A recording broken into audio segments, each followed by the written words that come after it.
Madam okay, ఇప్పుడు అందరూ చాలా వరకు నిద్ర లేక మైగ్రేన్ తలనొప్పితో బాగా బాధపడుతున్నారు. ఈ సిచ్యువేషన్ ఏంటంటే అందరూ వర్క్ స్ట్రెస్ అనేది ఎక్కువైంది. వీళ్ళందరూ అసలు ఇది తగ్గించుకోవడానికి అంటే ఏ ట్రీట్మెంట్ తీసుకోవాలి? సో నిద్రలేమి అనేది వర్కింగ్ ఉమెన్స్ అండ్ సాఫ్ట్వేర్ ఎంప్లాయీస్లో ఎక్కువ ఉందండి. సో ఒకటి ఏంటి అంటే వాళ్ళ వర్క్ షిఫ్ట్స్ ఒకటి అండ్ వాళ్ళ యొక్క స్ట్రెస్ ఒకటి.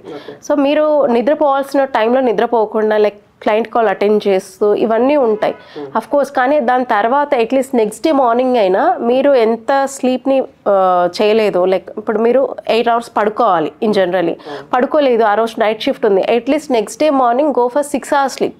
అది కూడా కుదరలేదు అంటే ఇలా కంటిన్యూస్గా జరుగుతుంది అని అంటే నెక్స్ట్ ఏమవుతుందంటే అది ఖచ్చితంగా నిద్రలేమికి దారి తీస్తుంది. దట్ ఈస్ స్లీప్ యాప్నియా అంటారు.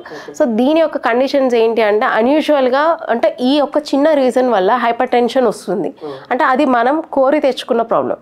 సో వీలున్నప్పుడల్లా కొద్దిగా లైక్ నిద్రపోవడానికి ఇంపార్టెన్స్ ఇవ్వండి, లేదంటే ఒక బెస్ట్ డాక్టర్ని కన్సల్ట్ అవ్వండి, ayurvedic doctor or any other health care system, and మంచి మెడికేషన్ తీసుకోండి. అండ్ మనము నిద్ర పట్టట్లేదు అంటే లైక్ మన ఇంట్లో చాలా మందికి ఒక ప్రాక్టీస్ ఉంటుంది, పాలు తాగేసి పడుకోవడం కానీ లైక్ గీ తాగి పడుకోవడం. డెఫినెట్లీ మీకు అది హెల్ప్ చేస్తుంది. అంటే గీ ఎంతవరకు పనిచేస్తుంది మేడం? అంటే న్యాచురల్ గీ అంటే ఇప్పుడు బయట దొరుకుతున్నాయి కదా, ఆ గీయా లేకపోతే ఇంట్లో ఓన్గా ప్రిపేర్ చేసుకుంటే ఆ గీ బెటరా?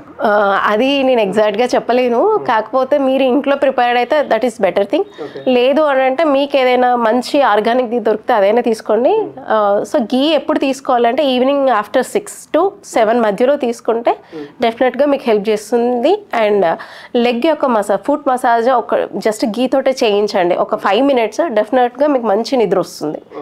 అండ్ మన ఆయుర్వేదంలో నిద్రకి సంబంధించిన థెరపీస్ ఏమున్నాయి అంటే like Shirodhara and Shiro Abhyanga, definitely it will help you. ఈ మైగ్రేన్ తలనొప్పితో బాధపడే వాళ్ళు మేడం? సో మైగ్రెయిన్ వాళ్ళకి ఎట్లా అంటే లైక్ వాళ్ళ హెడేక్ ప్యాటర్న్ చాలా డిఫరెంట్గా ఉంటుంది. మార్నింగ్ ఒక సైడ్ హాఫ్ సైడ్ ఉంటుంది, నెక్స్ట్ సన్ రైజ్ కెపాసిటీని బట్టి లైక్ సన్ రైజ్ సీక్వెన్స్ని బట్టి వాళ్ళ హెడేక్ ఉంటుంది. సో కొంతమందికి ఒక ఓన్లీ రైట్ సైడ్ ఉండొచ్చు, కొంతమందికి లెఫ్ట్ సైడ్ ఉండొచ్చు, కొంతమందికి మార్నింగ్ ఒక రైట్ సైడ్ ఉండి ఈవినింగ్ వరకు లెఫ్ట్ సైడ్ వరకు రావచ్చు, అది డిపెండ్స్. అండ్ ఇంకొకటి మైగ్రేన్ ఉన్న వాళ్ళకి చాలామందికి హార్మోనల్ ఫ్లక్చుయేషన్స్ కూడా ఉంటాయి.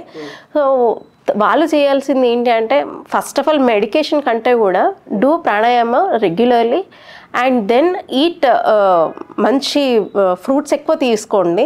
అండ్ బ్రీతింగ్ ఎక్సర్సైజ్ చేయడం వల్ల మీ యొక్క capacity, lung capacity, oxygen capacity బ్లడ్లో బాగా పెరగడం వల్ల ఇది కొంతవరకు స్ట్రెస్ రిలీవ్ చేసుకోవచ్చు.